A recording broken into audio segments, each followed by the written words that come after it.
Good morning, everyone.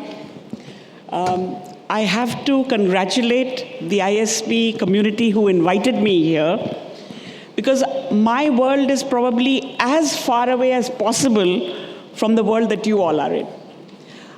In my work with Pratham, which I've been involved in for many years, we deal with children in Anganwadis and in primary school. So for me, it's a huge honor to be here among such highly educated young people and faculty at one of India's, I would say, top institutions. As I was listening to you all and actually seeing so many people wearing robes, I was reminded of the last time I wore a robe. I won't tell you how long ago that was, but it was when I finished my PhD at the University of Chicago.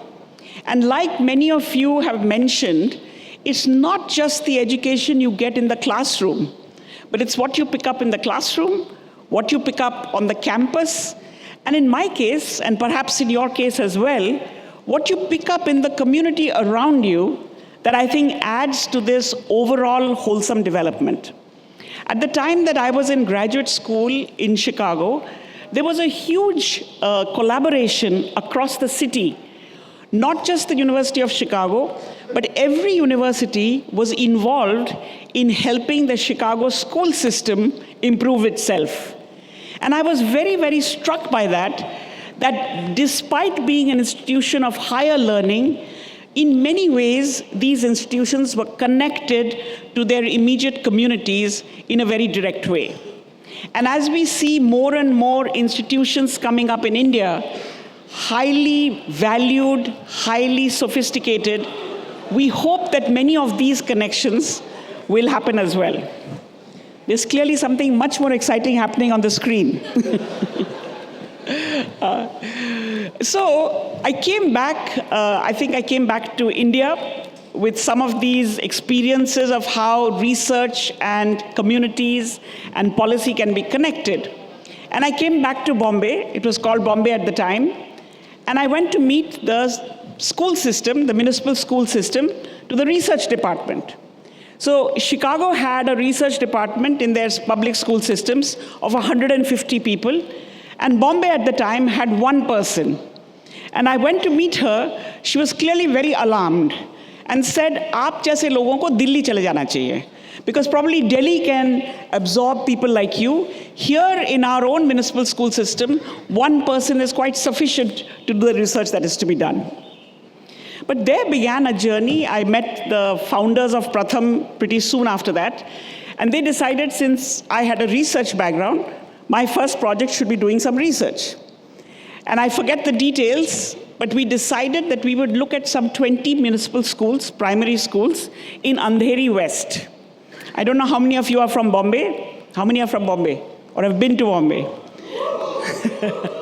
Well, going to Andheri West requires you to go in the local train, get off at Andheri station, and deal with what it means like to be at Andheri station in a peak hour. My own exposure before going to Bombay was Patna. I'm from Patna. Did some school and college in Delhi. And to me, frankly, Bombay was as much of a foreign country as Chicago. And the person who was given to me as my mentor from Pratham was continuously astounded. On a daily basis, she would tell me, "Aap itne din kahan the? Aapko to kuch nahi aata hai. Aapko Marathi nahi aati. Aapko train pe chadna nahi aata. And worse than that, आपको train से उतर के station से बाहर आना नहीं आता है." And I realized, I think, that we have professors to teach us, and then we have teachers who help us unlearn. And perhaps in the long journey of life, both the learning and the unlearning is really important as you go further along. So the 20 schools were studied. Schools looked good even in those days in Bombay. They had good infrastructure. But as we figured out that even children in third and fourth were really struggling with very simple number knowledge or even simple operations.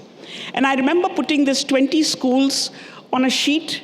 Maybe, I don't even remember whether Excel existed or not, but whatever was the version that you did on a table. And we presented it first among our own colleagues, and then the next day to the municipal commissioner.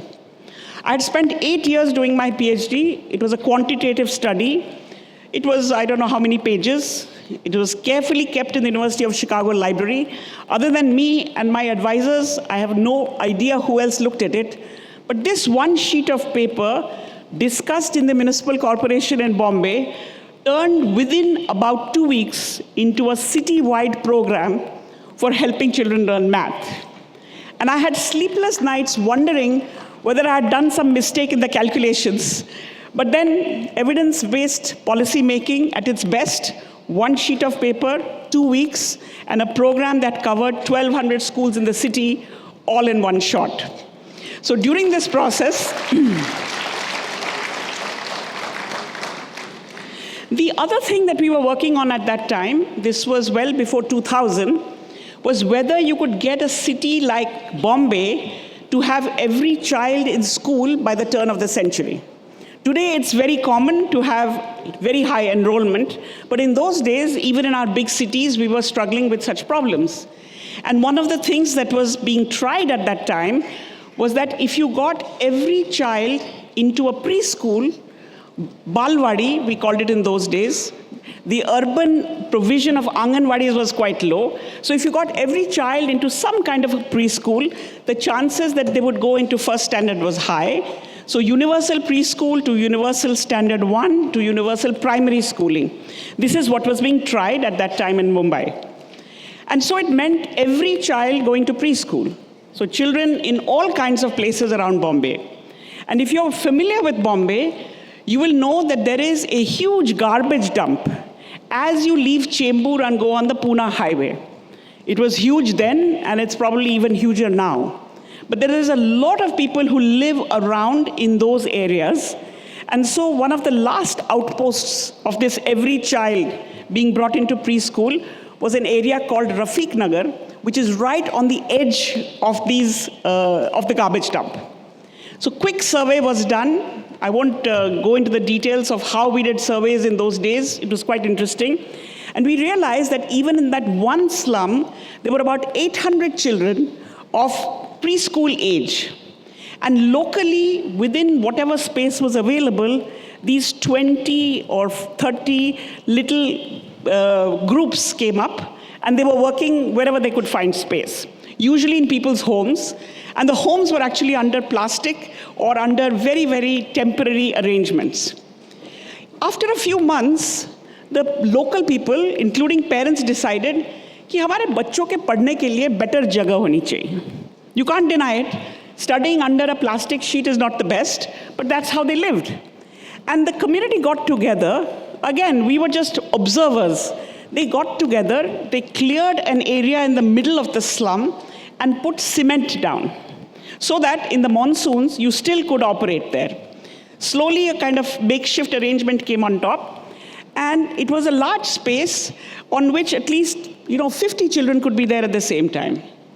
One evening, an electrician, local electrician, came to meet me, and actually he wasn't asking me for anything. He came to tell me that ऐसी जगह बनी है, तो वहाँ पे electricity होनी चाहिए. So I agreed, but how was that to be done? He assured me, don't worry, as I pull the line from the official electricity, whatever the arrangement is, and take it to this place where the Balwadi is running, there will be at least 20 households below. I will charge each of them 80 rupees for a bulb, and you will get your electricity for free. So, amazing examples of creativity to solve some solutions. And so this place began to run. But as happens very often in unauthorized slums, one day there were bulldozers that arrived, and very quickly, I think for me it was one of my first experiences of watching what a bulldozing can do. It was almost like a war scene where houses were demolished and the bulldozers almost put everything into dust.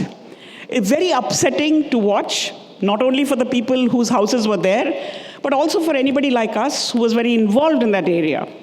And I'll never forget that in the middle of this mayhem, one of the children's mothers saw that I was clearly quite upset.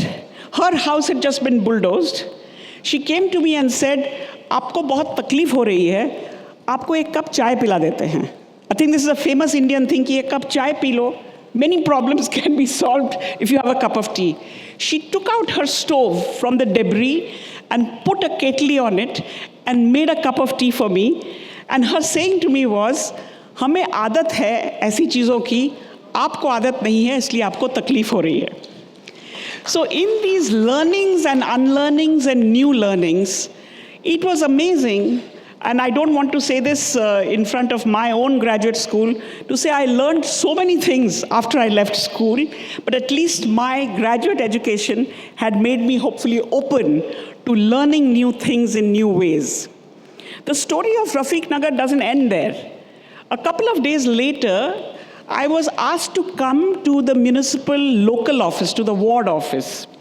And I was wondering, because it wasn't the education people who had called.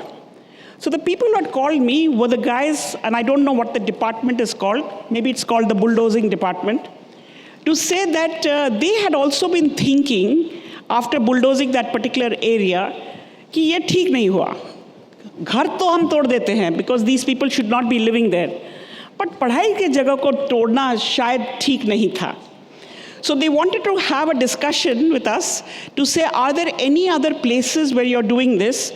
Because we'll bulldoze everything else, but we will leave the place where the children study intact.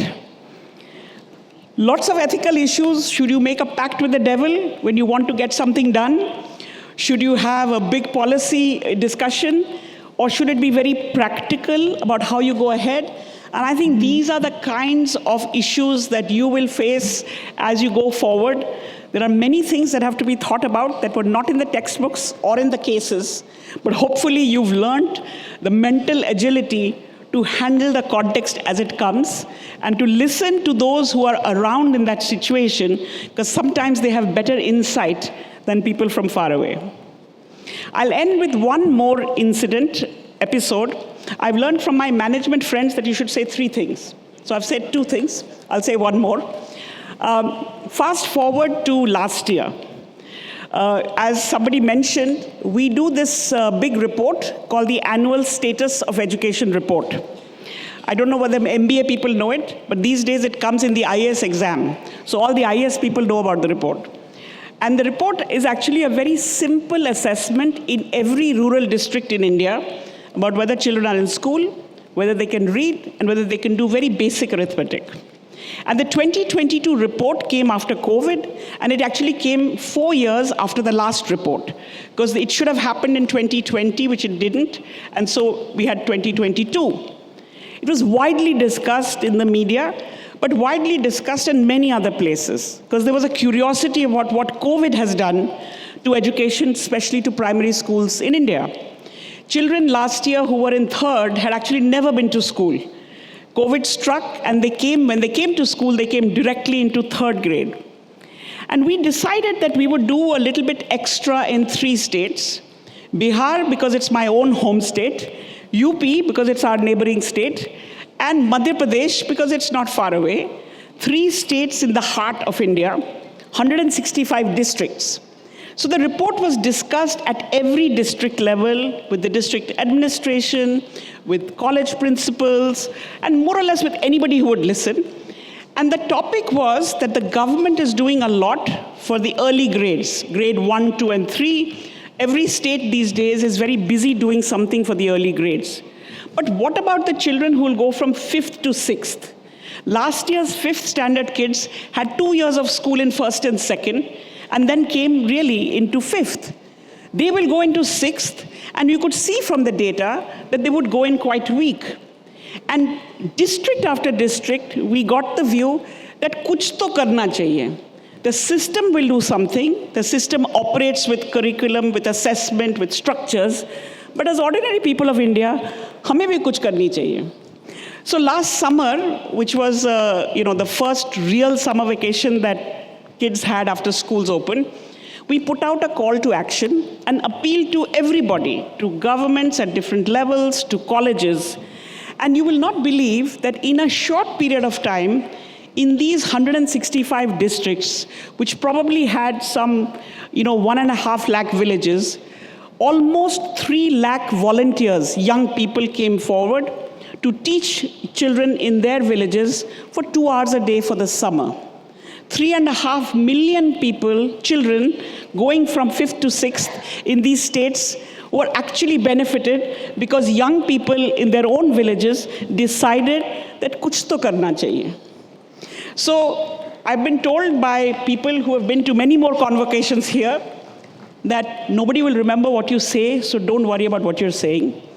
So I'm going to leave you with 3 things that I want you to remember. One is that you are very lucky. We are very lucky. Being in India at this time in India's history is a fantastic opportunity. And I'm jealous of you because you have many years ahead of you to take advantage of this opportunity. We are a big country and therefore we have big opportunities. We also have big challenges. But I think one thing we don't lack is energetic young people, of which you will be absolutely at the leading edge. So I welcome you into this incredible world of opportunity. Some of it will be found in the structured pathways that you may go down, but I think many more will be found when you look out of your window or stop and drink tea. And I'm hoping that you will come out of your box, or whatever is the box, come out of the box, look at opportunities, and really think about what are the big solutions that these countries reach. So we now leave the destiny of India in your hands. Good luck and all the best as you go ahead. Thank you.